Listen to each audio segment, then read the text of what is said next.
hati kita sedang bersama saudara-saudara kita di Sumatera yang kini menghadapi musibah besar, banjir dan longsor yang merenggut nyawa dan menghancurkan rumah.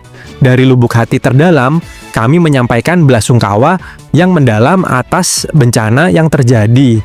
Setiap kali tragedi seperti ini terjadi, selalu muncul pertanyaan yang sama. Mengapa proses bantuan, evakuasi, dan distribusi logistik selalu terasa lambat dan rumit?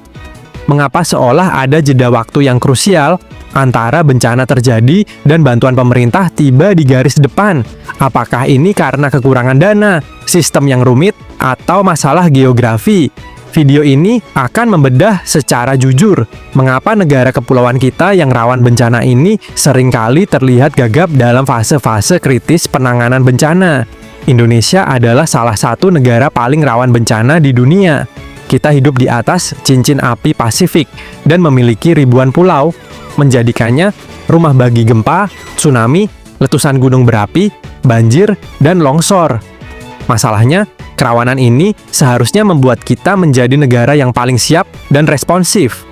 Namun, kenyataan di lapangan seringkali berbeda, seperti yang terjadi sekarang di Sumatera.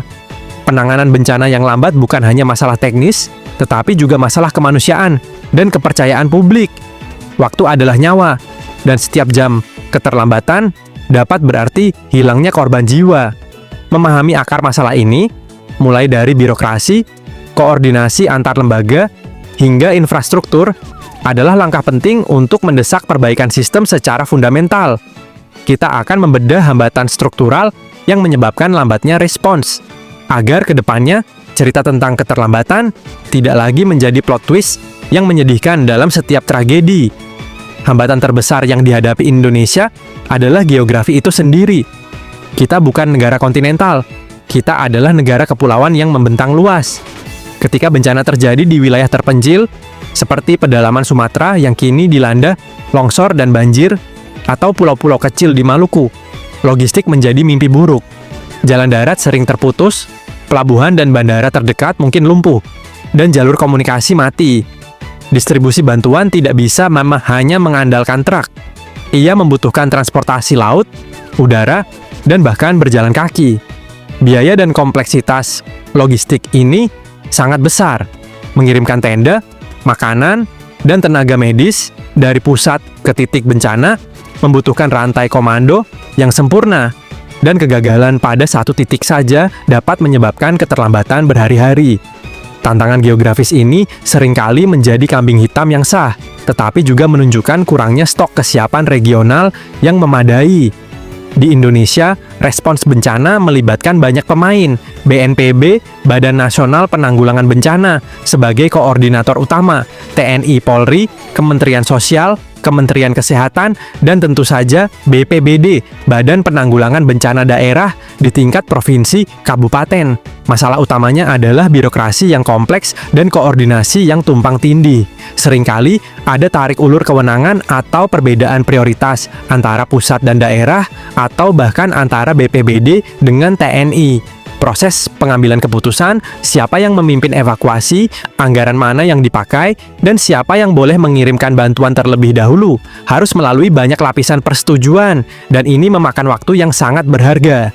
Di masa krisis, yang dibutuhkan adalah kecepatan dan kesederhanaan komando, bukan prosedur yang berlapis-lapis. Kecepatan reaksi sering terperangkap dalam labirin administrasi dan perebutan leading sektor di lapangan. Meskipun Indonesia rawan bencana, alokasi anggaran untuk mitigasi dan kesiapsiagaan di tingkat daerah seringkali sangat terbatas. Pemerintah daerah, Pemda, seringkali menganggap dana bencana sebagai pengeluaran yang tidak mendesak dan lebih memprioritaskan pembangunan fisik yang terlihat hasilnya. Akibatnya, saat bencana datang, BPBD setempat tidak memiliki cukup stok logistik cadangan, alat berat yang memadai, atau dana operasional cepat.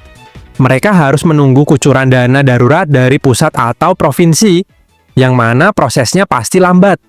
Keterbatasan dana ini membuat respons awal yang paling krusial dalam 72 jam pertama. seringkali hanya mengandalkan relawan dan inisiatif masyarakat lokal. Kunci percepatan respons adalah desentralisasi kewenangan anggaran darurat, memungkinkan BPBD bergerak cepat tanpa harus menunggu stempel dari Jakarta. Dalam banyak kasus, keterlambatan respons bukan karena bantuan tidak mau datang, tetapi karena mereka tidak tahu apa yang terjadi atau di mana tepatnya bantuan dibutuhkan. Infrastruktur komunikasi di wilayah terpencil seringkali rentan terhadap bencana. Ketika listrik padam atau jaringan seluler tumbang akibat banjir atau longsor, koordinasi menjadi mustahil. Selain itu, sistem peringatan dini, early warning system, kita masih belum merata atau kurang efektif dalam menjangkau masyarakat hingga ke pelosok. Peringatan tentang curah hujan ekstrim atau potensi pergerakan tanah seringkali tidak ditindaklanjuti secara serius di tingkat desa. Keterbatasan komunikasi ini menciptakan gap informasi yang besar, yang menghambat tim SAR dan logistik dalam merencanakan operasi secara akurat dan tepat sasaran di menit-menit kritis pasca bencana. Kesiapan respons tidak hanya bergantung pada pemerintah, tetapi juga pada kesiapan masyarakat itu sendiri. Di banyak wilayah, kesadaran akan risiko bencana masih rendah dan seringkali didominasi oleh sikap fatalistik atau pasrah. Edukasi dan simulasi bencana, mitigasi non-struktural belum menjadi budaya. Ini tercermin dari lambatnya evakuasi mandiri yang seharusnya dilakukan oleh masyarakat setempat di jam-jam pertama. Ketika masyarakat lambat merespons peringatan atau belum terlatih, beban yang harus ditanggung oleh tim SAR, pemerintah, menjadi jauh lebih berat dan kompleks. Respons cepat membutuhkan kemitraan yang kuat antara pemerintah sebagai penyedia sistem dan masyarakat sebagai pelaksana pertolongan pertama di lokasi kejadian. Jadi, mengapa respons bencana di Indonesia sering lambat? Alasannya berlapis.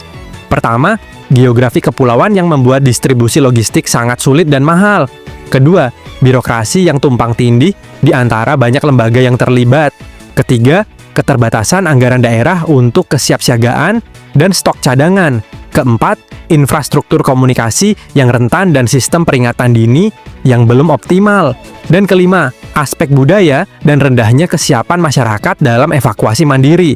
Semua faktor ini berinteraksi, menciptakan kekakuan sistem yang sulit bergerak cepat saat waktu adalah hal paling berharga. Kita harus akui bahwa ini adalah masalah sistemik, bukan hanya kesalahan individu. Respons bencana yang cepat dan efisien adalah ujian sesungguhnya dari kapasitas sebuah negara. Lambatnya respons kita hari ini adalah warisan dari kurangnya investasi dan koordinasi di masa lalu.